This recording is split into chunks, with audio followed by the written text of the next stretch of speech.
Crônicas do Amanhecer, por Feijão Centro Espírita Allan Kardec de Balneário Gaivota, 24 de junho de 2020. Amor supera isolamento social e forma casais na quarentena, parte 2.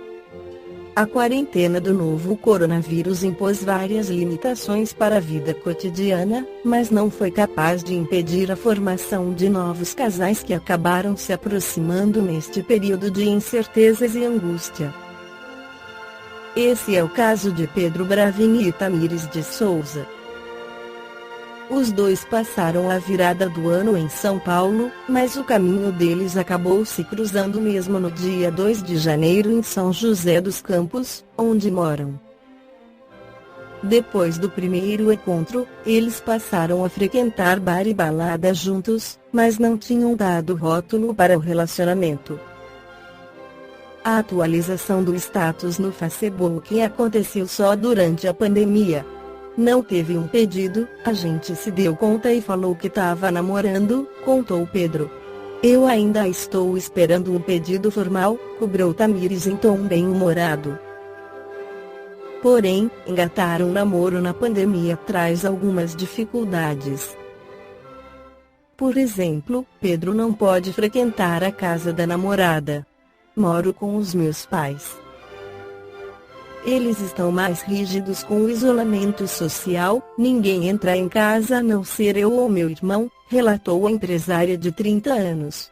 Quando eu chego em casa, entro pela área de serviço, já tenho que deixar toda a roupa lá e tomar o banho da desinfecção.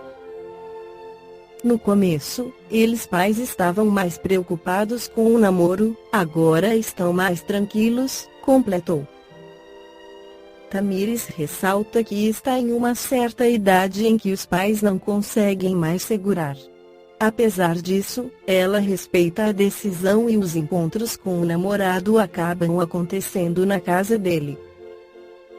O casal costuma passar os fins de semana juntos em casa ou vão para algum parque da cidade, além de utilizar o serviço de delivery para variar no cardápio das refeições.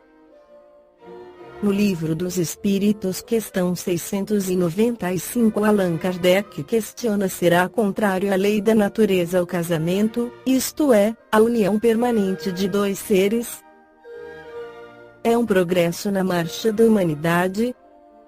O espírito Joana de Ângeles, no livro SOS Família, pela psicografia de Divaldo Pereira Franco, afirma que a família, todavia, para lograr a finalidade a que se destina, deve começar desde os primeiros arroubos da busca afetiva, em que as realizações morais devem sublevar as sensações sexuais de breve durabilidade. Quando os jovens se resolvem consorciar, impelidos pelas imposições carnais, a futura família já padece ameaça grave, porquanto, em nenhuma estrutura se fundamenta para resistir aos naturais embates que a união a dois acarreta, no plano do ajustamento emocional e social, complicando-se, naturalmente, quando do surgimento da prole. Fala-se sobre a necessidade dos exames pré-nupciais, sem dúvida necessários, mas com lamentável descaso pela preparação psicológica dos futuros nubentes em relação aos encargos e às responsabilidades esponsalícias e familiares. A doutrina espírita, atualizando a lição evangélica, descortina na família esclarecida espiritualmente a humanidade ditosa do futuro promissor. Sustentá-la nos ensinamentos do Cristo e nas lições da reta conduta, apesar da loucura generalizada que irrompe em toda pane, é o mínimo dever de que ninguém se pode eximir.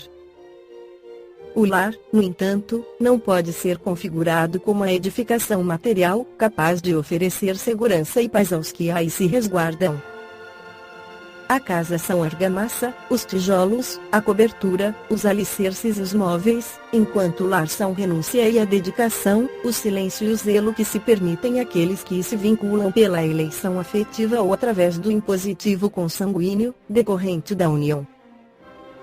A família, em razão disso, é o grupo de espíritos normalmente necessitados, desajustados, em compromisso inadiável para a reparação, graças à contingência reencarnatória. Assim, famílias espirituais frequentemente se reúnem na Terra em domicílios físicos diferentes, para as realizações nobilitantes com que sempre se viram abraços os construtores do mundo. Retornam no mesmo grupo consanguíneos espíritos afins, a cuja oportunidade às vezes preferem renunciar, de modo a concederem aos desafetos e rebeldes do passado o ensejo da necessária evolução, da qual fruirão após as renúncias às demoradas uniões no mundo espiritual. Modernamente, ante a precipitação dos conceitos que generalizam na vulgaridade os valores éticos, tem-se a impressão de que paira rude ameaça sobre a estabilidade da família. Mais do que nunca, porém, o conjunto doméstico se deve impor para a sobrevivência a benefício da soberania da própria humanidade.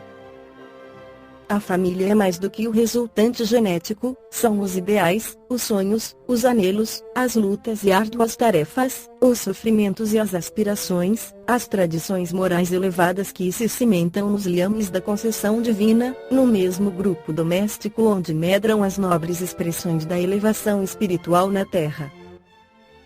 Quando a família periclita, por esta ou aquela razão, sem dúvida a sociedade está a um passo do malogro. Esta foi a crônica do amanhecer de 24 de junho de 2020. Por Feijão Centro Espírita Allan Kardec de Balneário Gaivota. Que a paz esteja com todos.